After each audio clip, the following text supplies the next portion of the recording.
Hello guys, आप लोग कैसे हैं? आई होप आप लोग ठीक हैं, मैं भी ठीक हूँ। तो आप लोग ने पिछले एपिसोड में देखा ही होगा कि हम लोग मिनी ज़ू होरीनालय गए थे और अभी हम लोग जा रहे हैं सोलार डोम की तरफ। ये काफ़ी नया बना हुआ है सोलार डोम। मैं उतर के टिकट्स ले ली थी। आई थिंक ये जगह पे एंट्री के लिए, ये part of the eco park में एंट्री के लिए कुछ एक अमाउंट देना पड़ता है, वो मो दे दी थी। और फिर हम लोग ने सोलार डोम के टिकट्स भी ले लिए थे अंदर जाके। ये ऐसा दिखता है बाहर से। और यहाँ पे बाजू में एक धामसा करके रेस्टोरेंट है जहाँ की ट्राइबल खाना मिलता है। इस बार तो मुझे टाइम नहीं मिला, पर नेक्स्ट बार मैं जाऊँगी तो पक्का उधर खाऊँगी। तो बाहर से ऐसा दिखता है सोलार डोम और हम लोग यहाँ पे एंट्री ढूंढ रहे हैं। ये इको पार्क के अंदर ही है, पर इसका एंट्री गेट तो मुझे ठीक से याद नहीं है, पर इसका एंट्री दूसरे तरफ से है। इको पार्क जैसे कि आपको पता है न्यू टाउन में है और बहुत ही बड़ा है। और ये रहा सोलार डोम का एंट्री। सनसेट हो रहा था तो बहुत सुंदर लग रहा था आकाश। तो हम लोग चले गए अंदर और अंदर ही आपको टिकट मिलेगा। जैसे कि आपने देखा 200 रुपीज़ फ्री फ़ी है पर पर्सन। तो पहले ही घुसते हम लोग को ये दिखा रोबोटिक कार, फ्यूचरिस्टिक कार और एक रोबोट। यहाँ आपको ऐसे रोबोट असिस्टेंस भी रहता है, मैं देखी थी गूगल में, पर हम लोग को नहीं मिला क्योंकि वो उस टाइम पे अवेलेबल नहीं था। तो ये सोलार डोम जो है वो साइंस रिलेटेड है।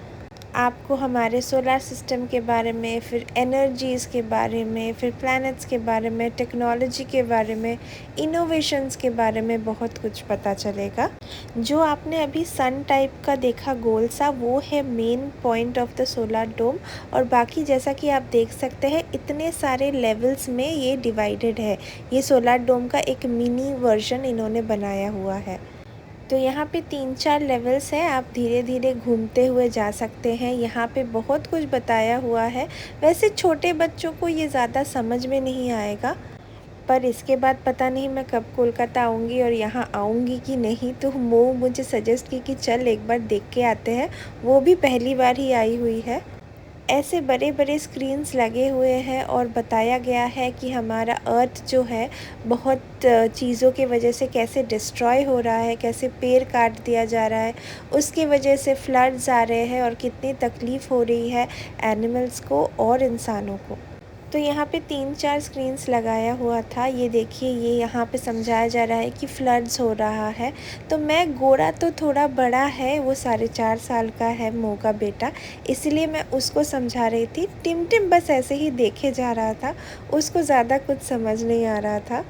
पर गोरा थोड़ा बड़ा है तो थोड़ा थोड़ा वो समझ रहा था। ये देखिए, जैसे कि ग्लोबल वार्मिंग हो रहा है, पेड़ों में आग लग जा रही है, उसकी वजह से कितना नुकसान हो रहा है धरती को, ये सब समझाया जा रहा था।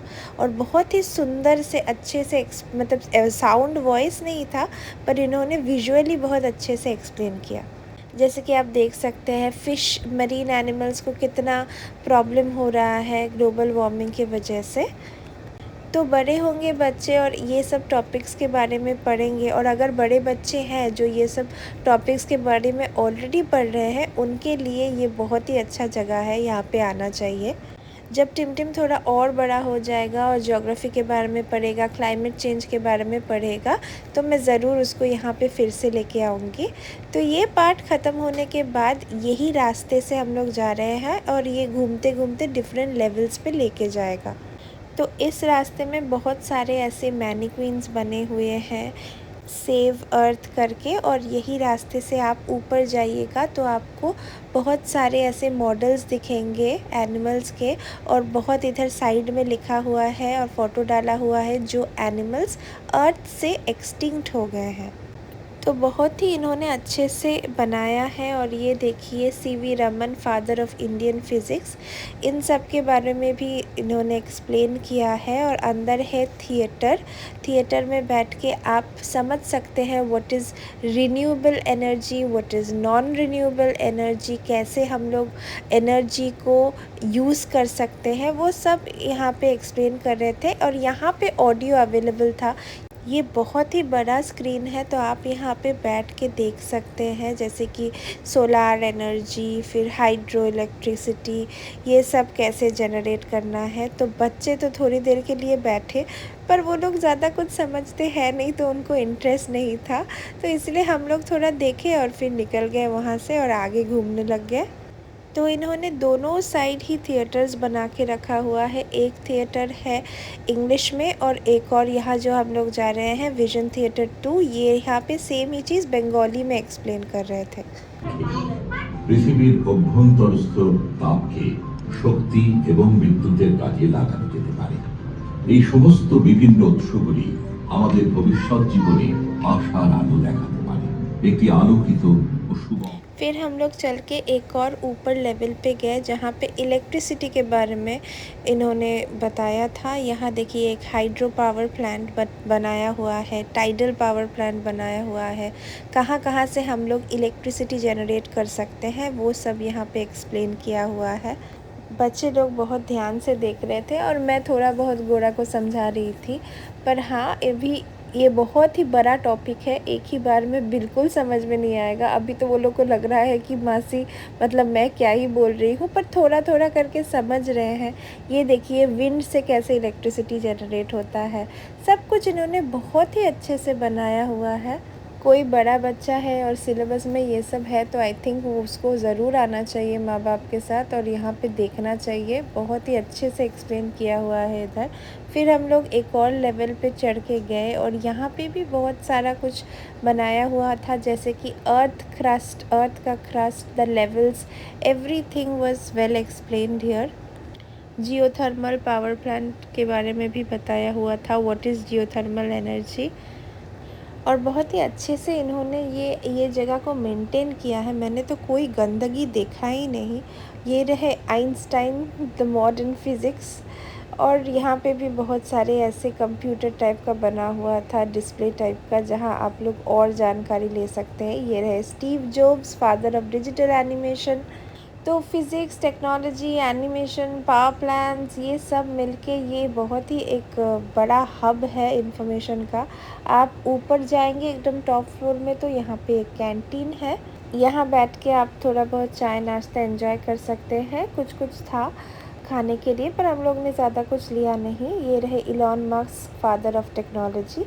एक चीज़ मैं आप लोगों को यहाँ पे बताना चाहूँगी कि सोलार डोम में कोई वॉशरूम अवेलेबल नहीं है।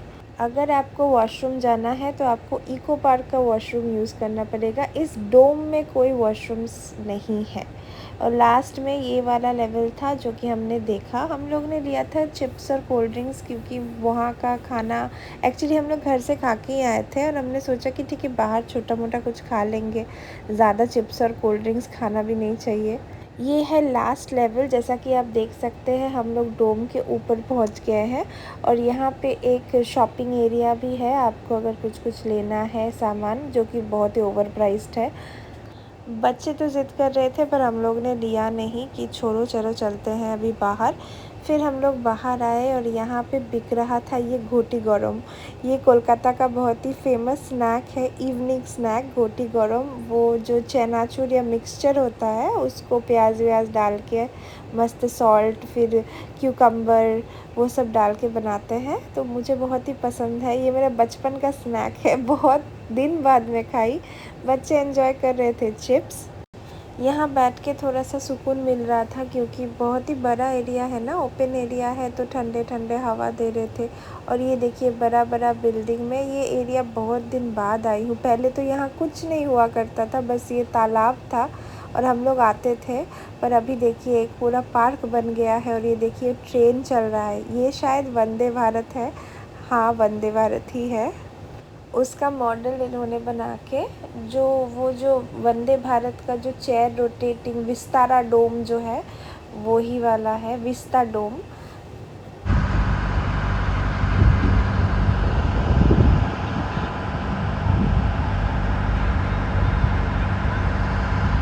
ये रहा एक और ट्रेन जो नॉर्मल ट्रेन चलता है बच्चों का वो, पर हम लोग ने ट्रेन जर्नी वगैरह किया नहीं क्योंकि हम लोग को जाना था घर। मो घर से स्नैक बना के लाई थी बच्चों के लिए और ये था साबूदाना वड़ा, मेरे को भी दी, बहुत ही टेस्टी बनाया था उसने। वैसे मेरी दोस्त बचपन से ही बहुत टेस्टी खाना बनाती है, क्योंकि वो मुझे वो कश्मीरी आलू दम और पुलाव खिलाती थी, मुझे अभी तक वो टेस्ट याद है। फिर हम लोग पहुंच गए घर, तो यहाँ पे हम लोग पापा का वेट कर रहे हैं कि वो नीचे आके दरवाज़ा खोलेंगे। मैं गोरा और टिमटिम को लेके आ गई थी घर, और मो गई थी गोरा का खाना लाने के लिए। हम लोग यहाँ पे पज़ल सॉल्व कर रहे थे, बहुत गर्मी था तो इसलिए एसी चला के मस्त हम लोग यहाँ पे खेल रहे हैं। तो बच्चे मस्त मज़े से खेल रहे थे, और कुछ ही देर में आ गई मेरी दीदी की बेटी। दीदी और मितिन दोनों आए हैं। সবাই হাই করে দাও আমাকে। হাই। এখন এক এক করে ছুঁড়ে মারো, আগে মিতিন। এই রে গেল। ওকে নো প্রবলেম, মিতিন ছুঁড়ে মার। গোড়াটা লেগেছে।